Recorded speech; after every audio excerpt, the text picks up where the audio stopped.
We grew up hearing that if you go to college and you get a good job, you're set. But today, earning $100,000 a year feels like what it felt like to earn $50,000 10 years ago.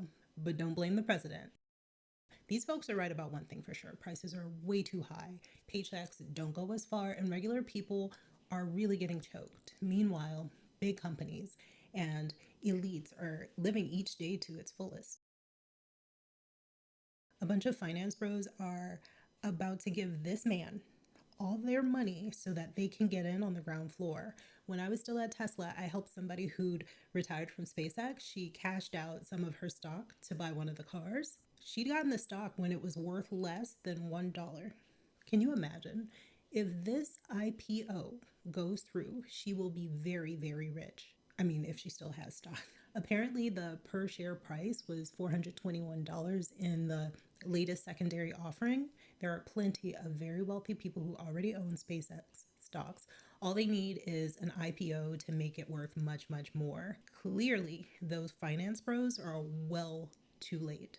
I remember when that man used to say that he would never take SpaceX public without Mars being absolutely viable. Bringing SpaceX public would definitely change some lives.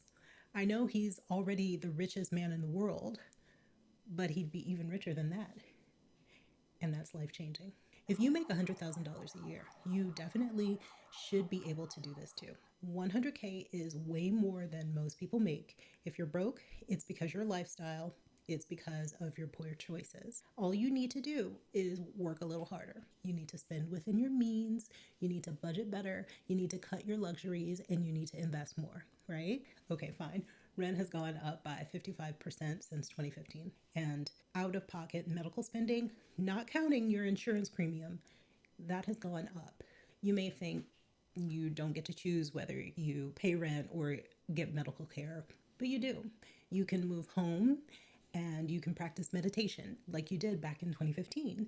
That way, your rent or your mortgage and your healthcare don't have to take up such a big part of your paycheck. There's some other things that you can do, like never eat out, share streaming accounts, drive an old used car. Okay, enough sarcasm. No amount of shaming people about lattes can undo the fact that all of this is fixed. Essential costs have risen faster than pay. And that's why if you did everything I mentioned, you'd still be drowning. It doesn't feel like $100,000 today is $50,000 from 10 years ago because you overspend.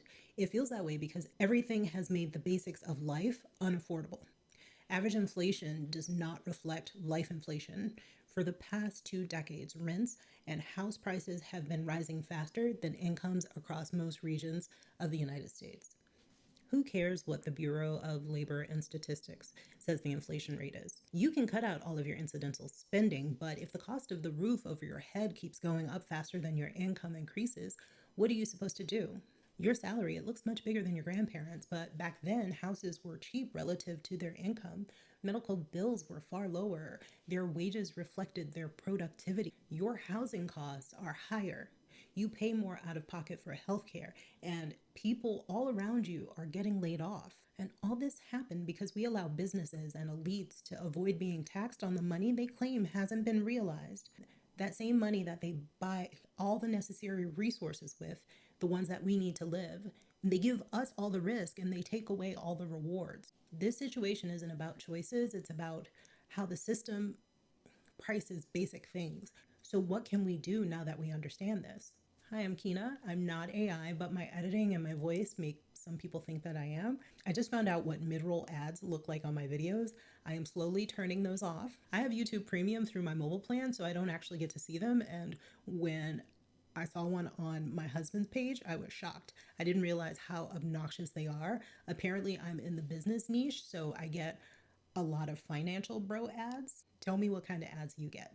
I do place ads in my videos to avoid paywalling my content. Removing mid-roll ads takes away one of those tension points. And when I share my partners with you, they are products and services that I trust and that I find helpful, and I hope that they're useful to you as well.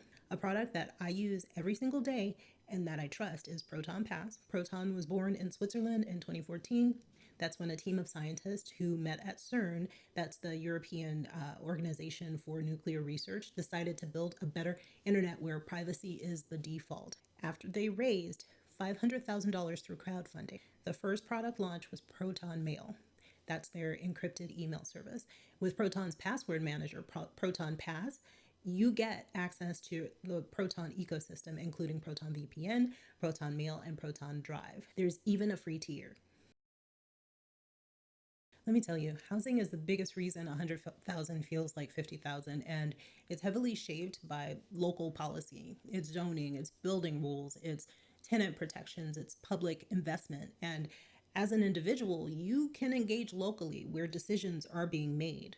Most of the policies that decide whether your area has enough homes and what kind of homes it needs, they happen in city council meetings, they happen in your zoning boards, the planning commission, and they also happen with school board fights over where boundaries are and what densities look like. You can show up.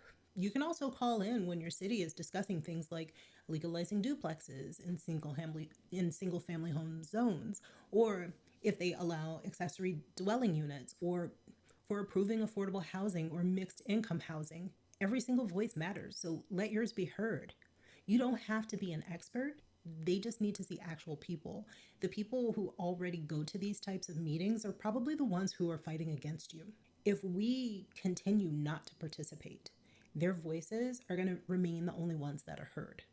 Maybe you don't know where to start, but I want you to use your favorite browser to do this. I want you to find your local tenant union or housing justice organization or your pro-housing group in your area. And if you don't know what to put into the search, I want you to try one of these terms: tenant housing union, housing justice organization, or pro-housing group. And whichever one you pick, follow that term with your city name and then hit enter. Lattes and bad budgeting are an instrumental narrative for people who profit from high housing and high healthcare costs. Let's change that story. Let's stop shaming people and start shaming the structure. Say that rent and healthcare jumped faster than your pay, that you're doing what you can, but the math is off for everybody that you know. It sounds so small, but it really, really matters. When enough people stop turning systemic problems into personal failures, becomes harder to it becomes harder for the policymakers to ignore those voices, even when they're being paid to ignore us. Rent has outpaced inflation in most places. Middle income, insured people are drowning in medical costs. Full-time workers have to buy food using buy now, pay later. Nobody is asking you to be a full-time activist, but you can target your energy. When you vote or when you volunteer, I want you to prioritize candidates who have clear plans to build more housing and reform zoning, people who support expanding healthcare access and tackling the out of pocket costs, people who back policies that reduce benefit cliffs and support working and middle class households. It seems so tiny, but imagine an organized army of you. Together, it's hard for officials to ignore all of you, especially if you have a specific story like how your rent has risen over X number of years or how your health plan has changed. Real stories actually help illustrate information. You could help shift the conversation. Acting as an individual doesn't mean accepting that nothing can change. It means at home, you manage what you can, and you don't have to pretend that cutting coffee is going to fix housing inflation. What it does mean is that you can stop being invisible and you can show up in tiny ways that are really focused.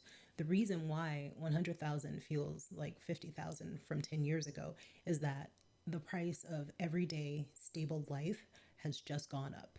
Give this video a like if you agree, and I will see you in the comments. Okay, bye.